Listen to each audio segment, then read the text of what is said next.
Et bonjour à toutes et à tous et bienvenue dans cette vidéo où on va s'intéresser à la mise à jour et surtout aujourd'hui à Doctor Strange qui a reçu un nouvel uniforme et une progression au tier 4.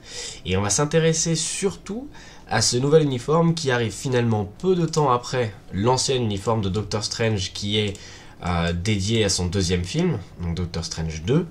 Et cet uniforme était déjà vraiment compétitif et le personnage n'était pas du tout daté. La seule chose qui lui manquait, c'était un avancement au tier 4 avec un niveau 80. Comme vous pouvez le constater, j'ai pas eu beaucoup de chance aujourd'hui, je n'ai pas encore le potentiel optimisé pour le champion, donc on va vraiment faire un test simplement, voilà, niveau 70, ancien uniforme, nouvel uniforme, pour voir si le nouvel uniforme vaut vraiment l'investissement, en tout cas tant que votre personnage n'est pas niveau 80. On refera la même chose au niveau 80 et j'espère que le résultat sera un peu différent parce que je préfère vous le dire tout de suite, pour le moment je suis pas des masses emballées. L'uniforme est super beau, il n'y a rien à dire, même si esthétiquement voilà, les gants je suis pas trop fan, ça manque peut-être d'un peu de détails, en tout cas les compétences sont vraiment splendides. Il est un peu plus facile à jouer, il a plus de soins, certes, mais en termes de dégâts, on va voir que c'est pas vraiment le cas. Donc on va se lancer dans le niveau 50, enfin 49 de Mephisto, avec la même équipe à chaque fois, et on va simplement changer l'uniforme, et on va surtout s'intéresser au timer dans un premier temps, pour voir l'évolution des dégâts entre les deux uniformes, et s'intéresser à la vie qu'il me reste à la fin de la première phase de Mephisto. Hein, on va s'épargner tout le combat, histoire de gagner un peu de temps, mais on va quand même faire du coup la première phase, jusqu'au moment où Mephisto sera énervé et passera à sa deuxième transformation. Et on va essayer de s'intéresser à ça, et de voir du coup s'il y a vraiment une grosse différence. Spoiler. Comme vous pouvez le voir également, pour si vous avez l'habitude d'utiliser l'ancien uniforme de Doctor Strange, le tier 3 se charge beaucoup plus vite qu'avant, en tout cas de façon beaucoup plus fluide, et ça fait vraiment du bien. Et voilà, donc ça c'est pour les points positifs. Et j'essaye d'en trouver parce que vous allez voir que sur le timer c'est décevant. En tout cas on pourrait s'attendre à mieux. Donc on va voir ce que ça dit. On va voir si c'est un bon run ou un mauvais run. Mais généralement, on devrait normalement s'approcher de la fin. Voilà. Donc on le fait globalement en 1 minute. Pour la première phase. Et on est quasiment en full vie. On va considérer qu'on a toute notre vie. D'accord ? Donc en 1 minute pour le nouvel uniforme. Et on va tester l'ancien. Alors, on va aussi faire un bref... là, j'ai 57 000 de dégâts d'énergie avec l'ancien uniforme. Et je passe à 61 000, un petit peu plus quoi, avec le nouvel uniforme. Parce que j'ai toutes les options d'uniforme, quand bien même elles sont... on en parlera. On en parlera des options d'uniforme. Mais globalement, voilà, j'ai un petit peu plus de dégâts avec le nouvel uniforme qu'avec l'ancien. Donc normalement, il devrait être un petit peu plus rapide. On va voir si c'est le cas. Donc là, on est parti avec l'ancien uniforme, donc celui pour Doctor Strange 2. Et on va voir si vraiment le verdict est différent. Alors, hop. Voilà, comme vous pouvez le voir, ici j'ai fini ma deuxième rotation et j'ai pas encore chargé mon tier 3. C'est une différence qu'il y a voilà, entre les deux uniformes. Je trouve que... ah putain, je suis un peu trop loin. Je trouve que voilà, c'est un peu plus appréciable sur le nouvel uniforme de pouvoir charger son tier 3 de façon un peu plus rapide, en tout cas un peu plus fluide. On va pouvoir lui mettre un peu de dégâts tout à l'heure qu'on n'avait pas pu mettre sur le premier run. Et puis maintenant c'est parti. Hop, et on va commencer d'emblée par le tier 3. Et il devrait pas tarder à tomber. Encore une rotation, je pense. Et on devrait pas être trop mal. Voilà, comme vous pouvez le voir, globalement le timer est le même. Hein, à 2-3 secondes, on peut penser que c'est juste voilà, un proc de rage qui s'est fait un peu plus vite, des coups critiques un peu plus vite, etc. On a un peu moins de vie, forcément. Et tout ça s'explique. Mais globalement, en termes de dégâts, ce qu'il faut retenir, c'est que c'est pas probant. Le nouvel uniforme ne vous en donne pas vraiment pour le moment, en tout cas à niveau 70, hein, tout est à remettre dans le contexte du niveau 70. Je peux pas encore parler pour le niveau 80, Je vois pas pourquoi ça changerait. Globalement, la comparaison entre les deux uniformes se fait sur le fait que le tier 3 se charge plus vite, ou en tout cas plus facilement avec le nouvel uniforme, je trouve. Et l'autre différence, c'est que voilà, l'ancien uniforme a un soin à 10% des PV de récupération, et le nouvel uniforme, mort de Doctor Strange, lui c'est pas sur le deuxième, mais c'est sur le quatrième sort, et c'est 25%. Donc vous avez globalement 15%, on était à 15, on était à 10, entre 10 et 15% de plus de récupération de points de vie, donc cet uniforme va vous permettre de survivre un peu plus. Et voilà, c'est tout. C'est tout. Les dégâts sont à peu près les mêmes, à peu de choses près, surtout que celui-ci est censé être un peu plus fort et qu'on a vu que c'est l'autre qui finit en tête. Donc je pense que voilà, ça peut être l'aléatoire de chaque run est différent, donc voilà. Pour ce qui concerne le build, on a pas mal de bénédictions d'Odin, on a évidemment les compétences au niveau maximum pour le moment. J'ai réussi à avoir son niveau max tout à l'heure, donc je suis assez content. On a évidemment puissance du Hulk en colère niveau 12. On a son artefact à 4 étoiles avec le bon instinct. On n'a pas forcément la bonne option de l'artefact. Ça aurait été plus sympa d'augmenter les dégâts de 9% contre les personnages type maléfique, mais on fait avec ce qu'on a.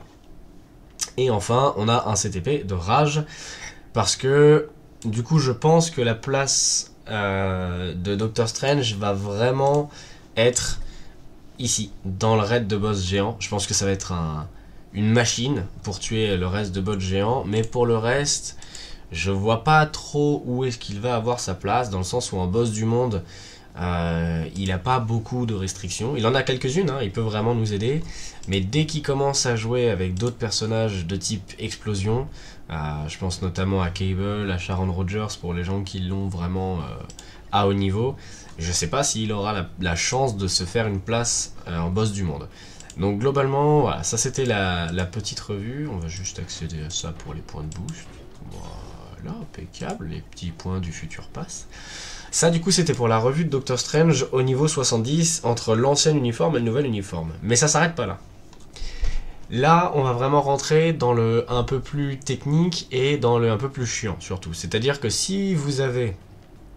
Alors, mon conseil, si vous avez déjà Doctor Strange et que vous êtes vraiment intéressé par le personnage, que vous adorez voilà, l'animation, etc., et que vous avez envie de le jouer, évidemment, ne prenez pas l'ancien uniforme. Évidemment, prenez le nouveau. Il y a plus de chances que là, mes runs ne soient pas vraiment exhaustifs et que cet uniforme soit meilleur, quoi qu'il arrive. De toute façon, il vous permettra une meilleure survie. Donc, si vous vous posiez la question et si vous partez du principe de prendre un uniforme, ne prenez jamais un ancien uniforme d'un personnage. Ça sert à rien. Prenez vraiment toujours la dernière mise à jour. C'est vraiment le must du must. Par contre, là où c'est un petit peu plus compliqué, si vous avez déjà l'ancien uniforme, ça va dépendre de votre budget dans le jeu, hein, de vos cristaux, de vos golds, etc. Je suis pas sûr, en tout cas pour le moment, que de prendre ce dernier uniforme là est vraiment bien et vous rapporte vraiment quelque chose de différent. Et en plus de ça, ce choix serait motivé par les options d'uniforme. Alors pour ceux qui ne savent pas encore ce que c'est, il y aura une vidéo sur comment construire son personnage et j'en parlerai en détail, mais globalement quand vous achetez un uniforme, vous pouvez l'augmenter en termes de puissance, en termes de rang. Voilà, donc comme ici vous pouvez voir que je passerai du rang légendaire au rang mythique, ça va vous coûter certaines choses, etc. Et ensuite vous débloquez des options, donc jusqu'au nombre de 5 pour le nombre d'améliorations, donc avancé, rare, héroïque, légendaire et mythique. Et chacune de ces options, et bah, ça vous demande d'avoir un autre uniforme, c'est-à-dire que pour débloquer cette statistique en plus là, il va me falloir cet uniforme ici. Et les options d'uniforme de Doctor Strange font partie des plus moisies que j'ai jamais vues dans ce jeu. C'est incroyable. C'est incroyable. Tout à l'heure, j'ai fait un bref comparatif avec Odin, et on va commencer par ça, d'accord ? On s'éloigne un peu du sujet, mais globalement, je vais vous faire comprendre. Odin est un personnage natif tier 2, comme Doctor Strange, donc un personnage qui coûte très cher. C'est un personnage qui, aujourd'hui, casse des gueules et sert vraiment à beaucoup de choses. Il n'a pas eu, à mon sens, l'amour qu'il méritait, mais vraiment, en tout cas pour moi et pour mon compte, ouais, Odin, il casse des briques et il fait vraiment du pâté. Donc les options d'uniforme, si on veut vraiment tirer le maximum de cet uniforme, il faut tout avoir. Et tout de suite, on commence par un personnage qui est extrêmement cher, un personnage premium, avec un uniforme qui est difficile à avoir au rang mythique. On parle de Namor. Donc c'est le genre de personnage qui refroidit un peu. Mais quand on y réfléchit 30 secondes, Namor est un autre personnage hyper populaire, tier 4, et qui lui aussi est super efficace. Donc il y a quand même une grande majorité des joueurs qui ont et Namor et cet uniforme, et il y a beaucoup de gens qui l'ont jusqu'au tier 4. Donc cette option d'uniforme là ne fait pas si peur que ça. Ensuite on a Ronin, donc celle-ci elle est complètement éclatée, ok. Un uniforme qui date d'Avengers Endgame, voilà, ça commence à dater les bonnes heures du MCU. Ensuite on a Proxima Midnight. Alors cet uniforme est daté, il est mauvais en termes de DPS, mais ça reste un personnage support, c'est-à-dire qu'elle apporte des buffs à votre équipe. Donc en ça elle gardera toujours un minimum de valeur. C'est un personnage qui, même dans 2 ans, dans 3 ans, quand des personnages bien mieux seront sortis, elle aura toujours cette petite utilité parce qu'elle pourra apporter des améliorations à votre équipe, quel que soit le contenu. Après, on a un autre personnage tier 4, hyper populaire, avec le dernier uniforme à la mode, Captain America, incroyable option. Et ensuite, on a Shadow Shell, pareil, un personnage à la mode, tier 4, type vitesse, impeccable, qui fait le pâté, etc. Donc on a quand même, sur ces 5 options, on a 3 tier 4, on a un support, et on a au final vraiment une seule option qui est complètement éclatée. Mais globalement, c'est un vieux personnage, c'était l'époque d'Avengers Endgame, c'est là où il y avait aussi le plus gros engouement pour le jeu, les heures de gloire du jeu, donc il y a aussi une forte probabilité pour que les gens aient cet uniforme. Ok, on peut le défendre comme on veut. Maintenant, on va s'intéresser à Doctor Strange. Et vous allez m'expliquer comment est-ce que vous défendez ça. Voilà, le premier personnage sur lequel on arrive, c'est la femme invisible. Donc c'est un personnage d'un pack de luxe d'une quête héroïque, ok. Donc c'est un personnage qui va vous coûter en gros 6000 cristaux, sans compter l'uniforme, donc on est à plus de 7000 cristaux pour le personnage, et après il va falloir le mettre en mythique, et c'est un personnage et un uniforme qui ne vous serviront à rien. À rien. C'est un personnage de type explosion, femme humaine. Vous avez Sharon Rogers à côté. Ok, la femme invisible ne va vous servir à rien du tout. Donc une option complètement inutile et indéfendable. Ensuite on arrive sur Ella, un vieil uniforme d'un personnage de niche pour le PVP. C'est-à-dire qu'elle a regagné une cote de popularité récemment, notamment avec le combat d'Hors le Monde, mais uniquement quand les gros personnages PVP sont bannis. Donc Ella, ouais, super, ça se défend, mais c'est un personnage secondaire ou tertiaire dans sa propre méta. C'est pas un personnage secondaire ou tertiaire dans l'intégralité du jeu. Donc encore une fois, c'est discutable, mais bon, ok, c'est pas si terrible que ça. Mais c'est la meilleure option d'uniforme du personnage. La meilleure, et de très loin. Après, on commence à descendre un peu plus loin là. On est sur Hyperion, donc un personnage qui est méconnu du grand public, un personnage qui est premium, et un uniforme qui du coup est extrêmement difficile à monter jusqu'au rang mythique. Enfin, extrêmement difficile, la plupart du temps ça va vous demander de l'argent, ça va vous demander du vrai argent, des vrais euros, votre carte bancaire, pour acheter un ticket d'uniforme mythique, ou pour acheter un sélecteur de biométrie, et ça va être encore plus long. Donc Hyperion, qu'est-ce que c'est que cette option ? Je vous rappelle, pour Odin, le personnage premium, c'était Namor. Là, on est sur Hyperion. C'est quoi le délire ? C'est quoi le délire ? Et ensuite, Diablo. Allez vous faire foutre. Qu'est-ce que c'est que cette horreur ? Qu'est-ce que c'est que cette horreur ? Un personnage populaire, super, il est cool dans les films, on l'aime bien, il est marrant, courte, mais les uniformes sont tellement mauvais pour ce personnage qu'ils sont même pas à 1750 cristaux. Ils sont à 1250 en permanence. Donc même c'est un aveu d'échec même de la part des développeurs. Nous mettez pas ce personnage ici. C'est un personnage qui est moisi, qui sert à rien, avec des uniformes qui sont moisis, qui servent à rien. Et en plus de ça, comme c'est un mutant, les biométries, ou en tout cas les gènes X, pour avoir le personnage et pour pouvoir monter l'uniforme, elles sont difficiles à avoir.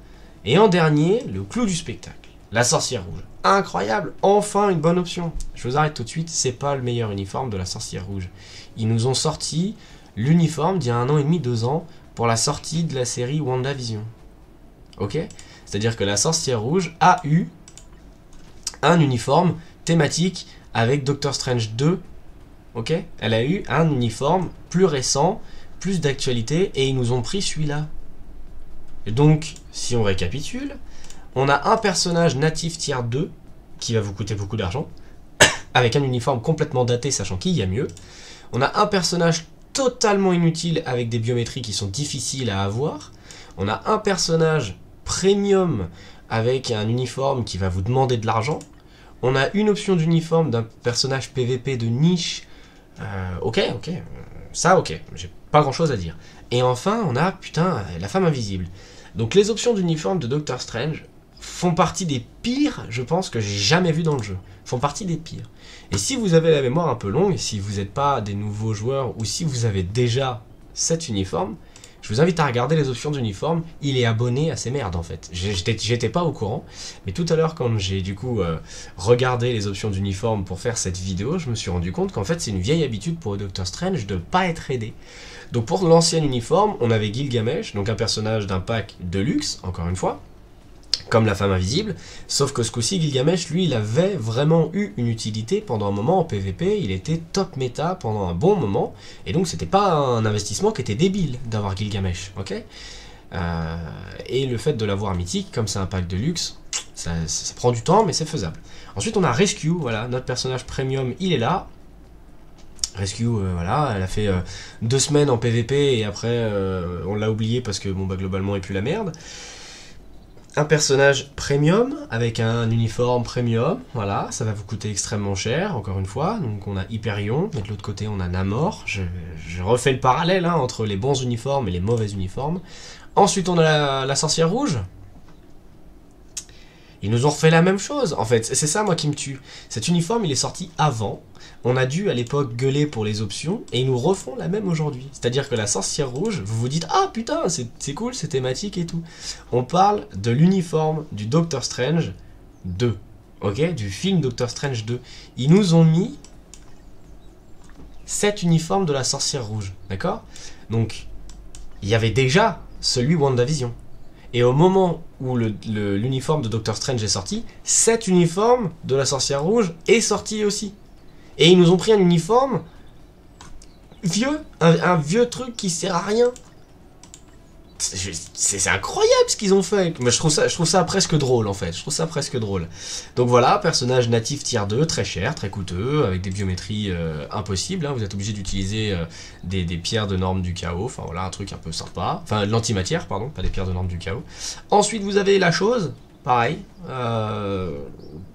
Ok, super, un uniforme inutile, un personnage inutile, qui a jamais eu son heure de gloire, qui sert à rien, super, impeccable, génial, super. Et ensuite, vous aviez un bon uniforme, pour le coup, vraiment, Malicia Excalibur, qui était vraiment pendant très longtemps dominatrice de tous les modes de jeu PvE. Elle fonctionnait partout, que ce soit en boss du monde, en mode histoire, etc. Elle fonctionnait du pâté. D'ailleurs, je suis très très impatient du jour où on pourra avoir son tier 4. Je l'attends avec beaucoup plus d'impatience que je n'attendais Luna Snow par exemple. Donc voilà, Doctor Strange, j'ai globalement habitué aux options d'uniforme de merde, mais là je dois avouer qu'ils ont fait très fort. Là je dois avouer que vraiment ils ont fait très très fort. Voilà. Moi j'ai pris les uniformes de la femme invisible et de Diablo ce matin, hein, je les avais pas.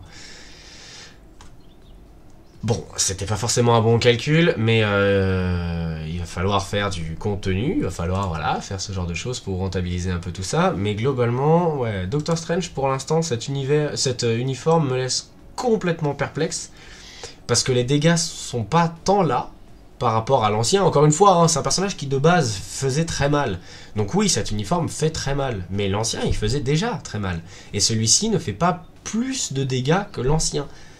La seule chose qui va vraiment changer, c'est le soin, la récupération de points de vie de votre personnage, donc sa survie. Globalement, sa survie est augmentée avec cet uniforme. Vous allez avoir plus d'aisance à utiliser votre tier 3, parce que vous n'avez pas besoin de temporiser 3% à chaque fois de votre tier 3. Vous faites vos 2 rotations, tac, vous l'avez, vous pouvez le lancer. Donc, sur les longs combats, il y aura peut-être un gain de temps avec les 3% que vous n'êtes pas obligé de charger. Mais globalement, voilà, c'est des différences qui sont minimes. Et quand on a des différences qui sont minimes, on s'attarde aux détails. Et quand on s'attarde aux détails, je vous inviterai à faire le tour du personnage chez vous, l'uniforme il est pas ouf quoi. On a connu des uniformes avec beaucoup plus de détails que ça, là les gants ils sont pas terribles, il y a 2-3 petites choses qui me dérangent, les animations d'uniforme elles sont impeccables, elles sont superbes, là-dessus j'ai rien à dire, mais du coup voilà, quand on s'attarde aux détails, et quand on commence à regarder les choses importantes, ouais là... Cet uniforme-là, il s'adresse un peu aux passionnés quand même, parce que je pense que beaucoup ont déjà cet uniforme. Restez-y, hein. Pour l'instant, vraiment, restez-y. Restez-y. Sauf si votre Doctor Strange n'arrête pas de crever et que vous vous dites, ok, avec celui-là, ça va être génial, impeccable. Mais si déjà avec cet uniforme-là, vous passez votre vie à crever, c'est peut-être que vous n'esquivez pas assez, peut-être que vous restez trop dans la mêlée, avec un personnage comme le Doctor Strange, qui a des animations très longues et qui demande de se poser au milieu du combat. Choisissez votre emplacement avant de lancer vos compétences, parce qu'après, vous êtes piégé dans vos compétences. Donc vous avez la possibilité de vous en sortir avec le 3e sort de cet uniforme, parce que vous allez tourner autour de votre cible, et avec cet uniforme, vous avez le 4e sort, qui est un sort avec voilà, vous pouvez utiliser le stick de contrôle pendant la compétence, mais quand vous regardez l'aperçu des compétences, avant de pouvoir bouger, vous avez toute une phase d'animation où il va lancer le sort, et où donc vous serez bloqué. Là je peux pas bouger, je peux pas bouger, je peux pas bouger, là je peux bouger. Ok ? Donc quand vous allez vous mettre au milieu de la mêlée avec cet uniforme, c'est pareil, vous allez crever, hein. Vous allez forcément crever. Même si vous avez une invincibilité et une récupération de points de vie qui est supérieure, si vous avez des gros problèmes de survie avec l'ancien uniforme, celui-là va pas forcément tout changer drastiquement. Donc en attendant qu'on ait une... Ça m'embête si vous voulez faire une vidéo comme ça, mais globalement, avant qu'on ait une meilleure idée du personnage au niveau 80... et au tier 4, potentiellement, ouais, je vous dirais de laisser tomber cet uniforme pour le moment, ne vous précipitez pas dessus parce que vous risquez d'être déçu. Et c'est un uniforme qui va vous coûter très cher en cristaux, en gold, en ressources, les options sont catastrophiques, ça je l'ai montré tout à l'heure. Donc, pour l'instant, ouais, je suis vraiment mitigé. On verra si niveau 80, l'écart se crée et donc que cet uniforme passe vraiment en tête, de façon voilà, évidente pour tout le monde. En tout cas, pour l'instant, au niveau 70, c'est pas flagrant du tout. Donc écoutez, j'espère que cette vidéo vous a pas trop démoralisé non plus, parce que c'est pas le but, hein. Ça reste un personnage super chouette à jouer, et vraiment c'est beau. Donc voilà, quand on joue à un jeu, c'est cool d'avoir quelque chose de beau, même si ça peut ressembler à une orgie de pixels qui font un peu... voilà. Mais globalement, ouais... N'attendez pas de cet uniforme ce qu'on a pu voir avec des personnages très récents comme Odin, voilà, par exemple, pour reprendre exactement le même exemple. Odin était un personnage très vieux avec un uniforme complètement daté. Il n'a plus rien à voir aujourd'hui avec cet uniforme là. Si vous attendez la même chose du Doctor Strange, wow, vous vous trompez vraiment beaucoup et vous risquez vraiment d'être déçu. Alors avant de faire un investissement coûteux et d'en être déçu, je vous conseille voilà, d'attendre la prochaine semaine. Il sera pas trop tard pour acheter l'uniforme, hein. Vous allez encore avoir des réductions à l'achat pendant 6 jours. Voilà. Donc je vous conseille d'attendre voilà, encore 3-4 jours, qu'un maximum de vidéos et un maximum de contenu de moi ou d'autres personnes soient sortis sur le personnage pour vous aiguiller au mieux. En tout cas pour l'instant, si vous êtes ric-rac dans le budget et dans vos ressources dans le jeu, continuez à jouer avec l'ancien équipement. Ouais, continuez à jouer avec l'ancien uniforme. Il performe déjà très bien et je pense que même cet uniforme là au niveau 80 va pouvoir vous faire progresser beaucoup plus que le simple fait d'acheter cet uniforme. Donc voilà, gardez espoir, tout n'est pas perdu, il est peut-être buggé, on va peut-être avoir une note de la part des développeurs sous peu nous disant que ouais, ils ont merdé quelque part et qu'ils lui remettent une lampée, un petit boost de compétences, un petit boost de dégâts, un petit truc un peu sympa. C'est déjà arrivé et ça serait chouette que ça arrive. En attendant, on va sortir d'autres vidéos voilà, sur le Docteur Vaudou, l'Homme-Chose, Sister Grimm et aussi sur la collection d'Alliance qui a un nom pas du tout en rapport avec le contenu. Et on discutera de ça aussi parce que j'ai déjà un avis un peu trempé dessus et on en discutera. On aura également une vidéo sur la survie temporelle pour ceux qui ne connaissent pas. C'est un vieux mode de jeu qui vient de réapparaître il y a quelques mises à jour de ça et qui a été fondamentalement revu c'est une bonne chose. Donc voilà, on reverra tout ça en détail, mais pour le moment, en ce qui concerne Doctor Strange, l'uniforme est très bien. Il n'y a pas de souci, il est très bien, il est très beau, il est plus facile à jouer, il y a plus de soins, donc le personnage a moins de problèmes de survie. Par contre, l'ancien uniforme était déjà très bien. Donc si vous hésitiez à mettre la main à la poche pour voilà, acheter cet uniforme en vous disant que ça va vraiment faire progresser votre compte, ça risque de pas être le cas. Après, libre à vous de faire ce que vous voulez, je suis juste là pour vous donner mon avis et quelques conseils par rapport à mon retour d'expérience sur le jeu et ce que je viens de vous montrer là sur le niveau 49 de Mephisto. Maintenant, encore une fois, le choix est le vôtre, donc restez connectés, on se voit bientôt pour tout un tas de nouvelles vidéos avec d'autres contenus et... putain, j'ai envie de crever, qu'est-ce que c'est que cette horreur. Et ouais, restez connectés et puis il va nous falloir de la force pour affronter les prochains jours, donc à bientôt, ciao.